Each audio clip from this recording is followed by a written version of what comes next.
अस्सलामु अलैकुम वरहमतुल्लाहि वबरकातुहू। उम्मीद है आप सभी हजरात खैर व आफियत से होंगे। मुअज़्ज़ज़ नाज़रीन, हमने बहुत सारे लोगों से ये सुना है और बहुत सारे लोग हमसे पूछते भी हैं और देखा भी है इस तरह के लोगों को कि वो अपने हाथ की लकीरों को देखकर या किसी के हाथ की लकीरों को देखकर वो बहुत कुछ बताते हैं।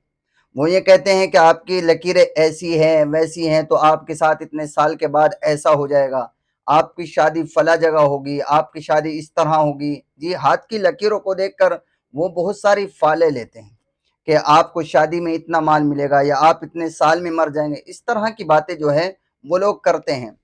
अब जो लोग इल्म से वाकिफ नहीं होते, कुरान और हदीस से वाकिफ नहीं है, उनके पास इल्म नहीं है, बेचारे दुनिया में लगे हुए हैं, दुनियादारी में, तो वो जो है इस बात पर बहुत ज़्यादा एतमाद करते हैं।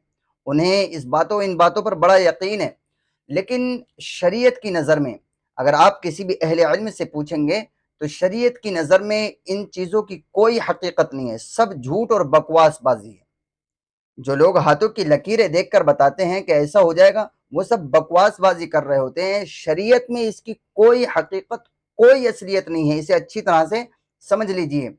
तो हमें इन बातों के चक्कर में नहीं पड़ना चाहिए कि मेरे हाथ की लकीरें ऐसी हैं और फलां ने ये बता दिया। बाज़ लोग पंडितों को अपना हाथ दिखाते फिर रहे हैं और पंडित ने कुछ बता दिया और 1500, 2000, 3000 रुपए ले लिए, बस ठंडे हो गए वो पैसे और आकर घर में खुश होकर बैठ गए, उसने झूठ बोल दिया।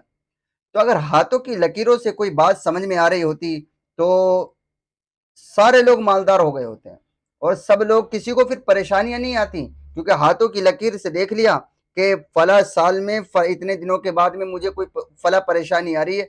अब उस परेशानी से बचने का रास्ता निकाल लेते, तो किसी को कोई परेशानी होती ही नहीं। अल्लाह के नबी को कितनी तकलीफें दी गई, अल्लाह के नबी तो हमसे ज्यादा फिर हाथों की लकीरों से पहचान लेते और वो तकलीफों से बचे रहते, उतनी तकलीफें उनको मिलती नहीं।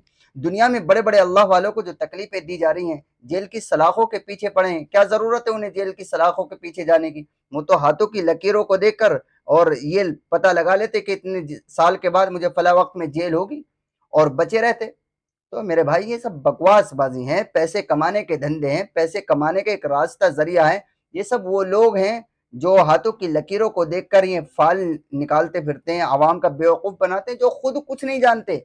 एक टाइम की नमाज़ नहीं पढ़ते होंगे।